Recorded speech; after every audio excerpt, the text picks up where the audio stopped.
When you hit a forecast right on and other outlets don't, I guess people start to like be like, hey, this guy's maybe actually like good, even though he doesn't agree, he has experience. As we're starting to lose a lot of people watching like the news and people getting like social media and digital, I feel like the future of broadcast isn't as secure. Facebook has a feature where they pay like creators with large followings to continue posting. So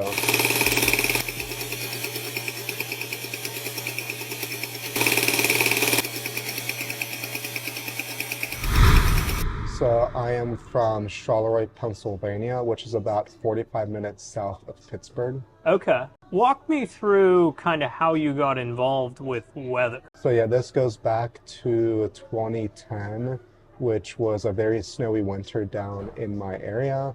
So I wasn't really into weather back then. And then come February, I woke up to 2 feet of snow in my yard and school was canceled for that entire week.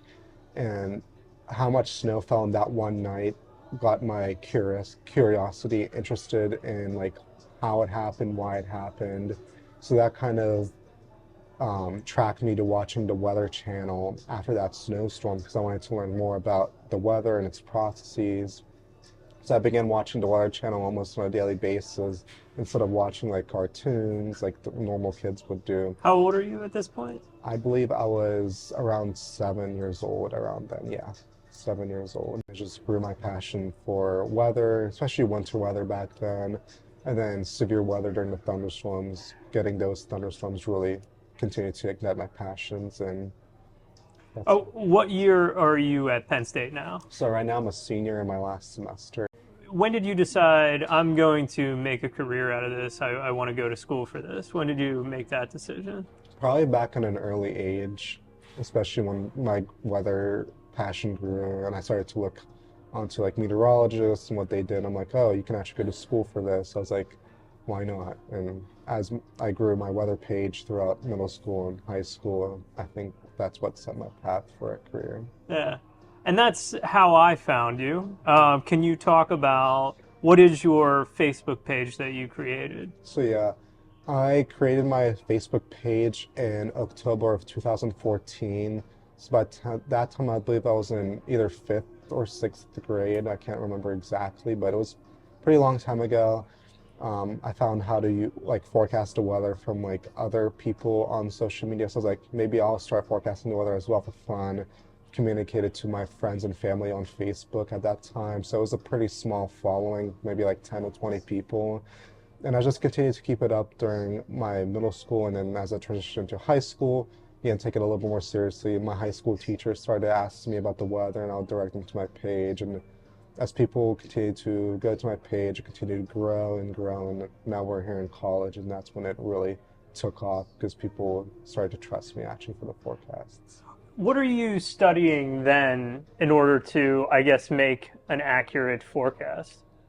So here at Penn State, we take a lot of courses that really focus on why weather systems happen and how you can forecast them, especially like dynamic and synoptic classes. You get into the math, but you also get to see how it comes to life. And then we also have some classes in specifics for communicating the weather and even forecasting classes, which I'm in right now, which is advanced forecasting. Yeah. The Facebook page, I guess you're young and you don't have a degree, you don't have any certifications, but people are latching on to your page. Why was that? I'm not really sure. I guess it's a little surprising as well, but I guess people have been saying that I'm more accurate than their local TV because I try to base my forecast off of my intuition, based on what the model guidance shows, and based on what I think is going to happen. Taking a look at like atmospheric patterns, try to correlate them to the models, see which models may be doing better, and just base off my forecast on that. And I feel like since technically I've been forecasting now for like about 10 years, I feel like I'm starting to get a sense of like how past storms evolved, and then I try to also put that into like current weather and try to see it because I'm trying to get more experience. So as more experience, you get more of like you can see the biases in the models. You can have a sense of feeling of how systems will evolve, and I feel Yeah. like that makes for a better and accurate forecast. And I guess people still want to tune in, and especially when you hit a forecast right on and other outlets don't, I guess people will start to like be like, hey, this guy's maybe actually like good, even though he has a degree, he has experience, Yeah. and yeah. At last check, it had 82,000 Mhm. followers. What does that mean And for you? it's a big number. It's hard to like kind of comprehend how big that number is. I mean, that's like almost filling up almost Beaver Stadium here in State College. So that's a lot of people, and it's like an honor to have that many people trusting you for the forecasts. And there's hate comments at times, but like overall, it's been a positive impact as my page continues to grow. That was one of the things I wanted to ask is there's sort of it's low hanging fruit to sort of pick on the weatherman for Hmm. being wrong. Hmm. And I imagine that when things come through, it's not 100% of the time like spot on. Hmm. Well, how do you, I guess, deal with people's criticisms or calling outs when Yeah. it's not 100% Yeah. exactly what you So said it yeah. would be? So when like my page was smaller, under 20,000 followers, I would reply to some people, be like, "Hey, this is why you didn't get a mountain snow. This is why you didn't get this forecast verified." But now with over 80,000 followers, it's hard to like look at all the comments. So most of the time now, I just ignore them unless there's a comment in particular that's getting a lot of like traction from Hmm. other people. Maybe I'll like step in. But now I've been just ignoring it. And maybe if the forecast failed significantly, like this past in early January, we had this winter storm that busted by like 50 miles to the south, which really lowered snowfall amounts. And there were a lot of people asking why did my forecast not verify. So maybe I just did like a whole like post itself on why the forecast didn't verify, not just in particular replying to everyone's like wrong forecast comments, because it gets a little bit overwhelming, especially getting hundreds of 200 plus comments sometimes on some posts. Yeah. Yeah. As I started following you, what tools, I guess, are you using? I know you are able to post maps. Is that like a service you subscribe to, or how does that work? So yeah, I subscribe to the Adobe Cloud products, and I make my maps a lot from like Photoshop. Also on PowerPoint.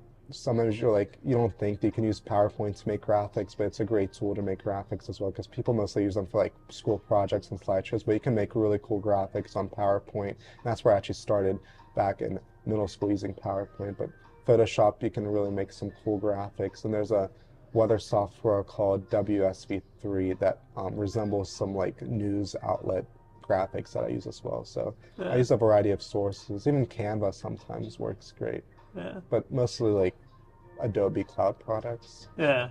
I think I first came across your page because one of my friends had shared your post. It was either last year or maybe even the year before. And so, what do you think of that whole concept of, traditionally it's like, yeah, when you think of the weather, you go to the Weather Channel Mhm. or your local forecast for finding out what's going to come. What do you think of that whole concept of somebody like yourself just being this independent person that isn't fully has gone through the process yet, and they just have a Facebook page that you can follow? Like, what do you think of that whole idea? I think it's awesome because I feel like I have more like of a connection with the followers as well. I can post more updates because a Yeah. lot of people in the workforce, they try to fit their like postings and weather updates to like their like work time frame, like 9 to 5, wherever they're working. But myself, I can post whenever I want, wherever I want. So I can having that continuation of updates and being connected with the followers. I think that's what helps really have an impact on the community. Do your professors know about the page? I think some of them do. Yeah, there's probably a good portion of them do know about my page. Yeah. Yeah. And I guess what's the future for you? What are you going to do after graduation? So after graduation, I was leading into broadcast meteorology, but recent news of different changes in the broadcast industry are kind of pushing me away from that. Mm, So I'm probably seeking out jobs in the private sector or maybe even the National Weather Service, but also hopefully continuing to run my page as probably like a side hustle kind of thing. So I worked in TV news for 13 years. Can I ask you, like, what about broadcast news changes? Can you sort of elaborate Yeah. what's going on with that So drives you away?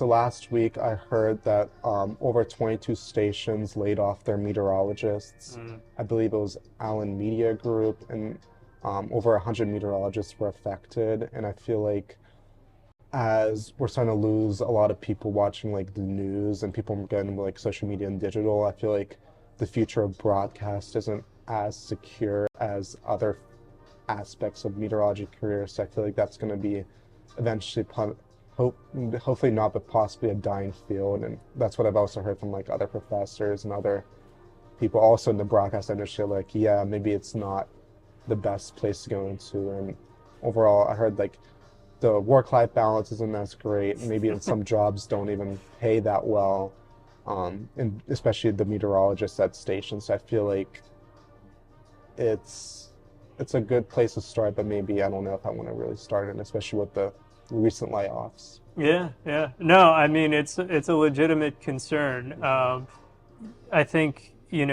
based on what I saw, news stations in general, it's something you do as a passion. Mhm. I wouldn't say that, especially in the early years, there's a gigantic profit Yeah, for you in that industry. Yeah, so we'll see.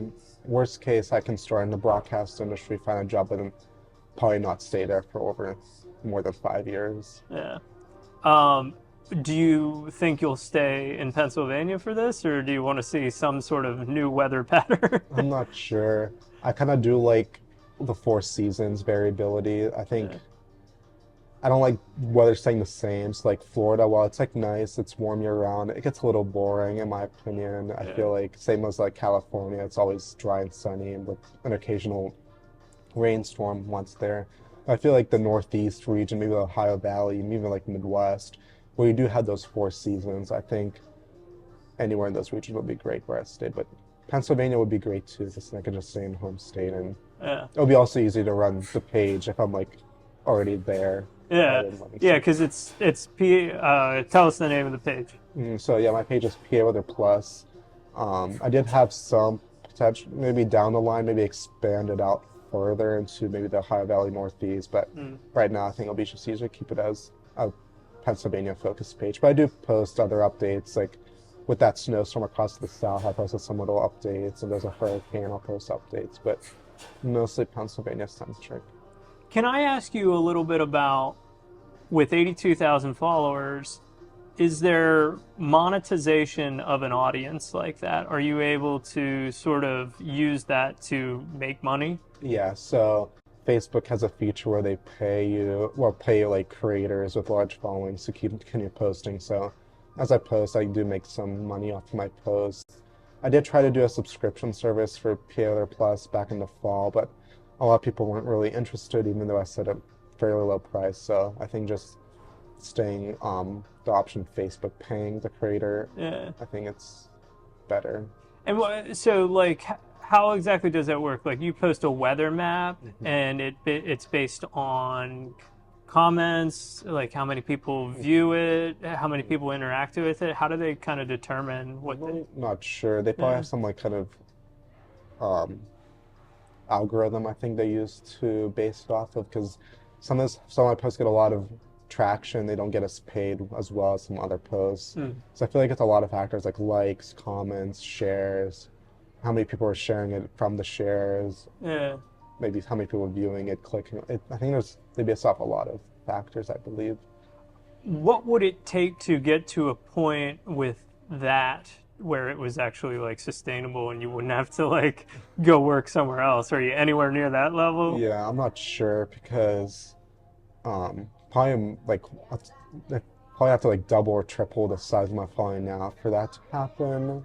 Uh-huh. But also, if that were to happen, I feel like it's not very secure because again, I'm basing all my payments from like Meta and Facebook, Hmm. but they could take the program away at any time. That's the worry. So like, for me to continue my own page by itself, not getting like a real job, I feel like I would have to get a sizable audience to move to like a subscription service, but I'll be making money off of that. Where that's more like in my control of how much I get paid versus relying off of Facebook and Meta getting paid. So Yeah. yeah.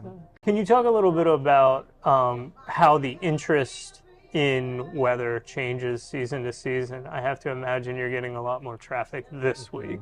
So yeah, cold seasons generally do better for traffic because people want to see how much snow is happening, and snow is really one of the most impactful weather conditions, in my opinion, because you need to, a lot of people would travel, and snow causes accidents, and winter weather causes accidents. So a lot more traction during the winter time.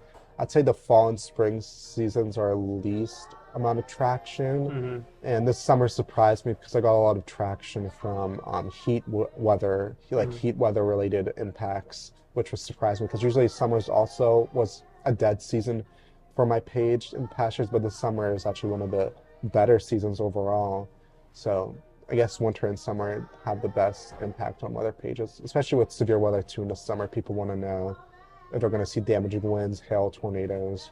Yeah. That's pretty good. Looking ahead, do you kind of have an idea of what the rest of this winter is going to look like? Do you have a vague idea? Or? Yeah, so I was actually looking at model guides and the extended time frame for us of January and parts of February. So right now it's a little bit of a dice roll of what's going to happen. So it's probably not going to be as cold. This might have been the coldest outbreak we see this winter. But with the pattern going forward, we're going to see some warmth return, some warmer periods. But even though it might be warmer, we might get a more of an active storm track. So even though if it's going to be warmer, it might still be cold enough to support snowstorms. So I feel like going to February might not be as cold. We might have even some rainstorms. So I feel like February might be a general more active month. We might get more snow and ice events. And temperatures probably will be right around average, maybe even a bit above average, but probably February will be another active winter weather month. One of the things that you do outside of the weather that I was somewhat interested in is you run. That's probably something that you check the forecast for. Yeah. Have you been running this week? So I was going to run in the negative temperatures this morning, but I was like, maybe that's not a good idea. And I had an 8 a.m. class, so I was like, yeah, not a good idea. But I did run on, I believe it was Sunday afternoon was 12 degrees, or Monday afternoon was 12 degrees, and it was a little bit painful.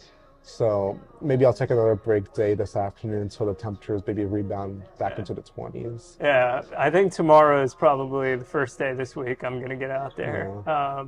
Or do you have any big races or anything like that on the calendar that you're training for? So yeah, club cross country here at Penn State. I'm on the club team. I think we're going to do like a half marathon later this spring semester, so I'll probably participate in that. And also signed up for my second marathon, which is the Pittsburgh Marathon, and that's not until early May, so still a lot of time to train, fortunately. I ran the half. It's a fun marathon. The streets are lined with people. You cross through downtown, you cross through some really unique neighborhoods. People are cheering you on the whole time, so it's a really fun one. Yeah, I'm excited. I couldn't do it last year, but this year my schedule's finally working out. It's right before graduation, so it works out perfectly. Nice. Last thing I wanted to ask is Central Pennsylvania, we're sort of famous for February 2nd. Do you have a prediction for what the groundhog is? The groundhog? That's a funny prediction. I guess since I'm thinking the pattern will be more active in February, maybe it'll be cloudier on Groundhog Day. So I forget. So he won't see his shadow, which means early spring. Yeah, early I think spring. he gets scared of his shadow, right? If he sees his shadow, it's 6 more weeks. Yeah, so if he doesn't see his shadow. I'm going to assume since it might be active in February, it might be a cloudier day, he'll probably not see his shadow, so I guess early spring, but the groundhog doesn't have a great track record. Very good, Dennis. That's all I have for you. Thank you so much. Thank you. I appreciate you doing this. Yeah, Oh, sorry. It was an honor. Stay warm, yeah. Thank you.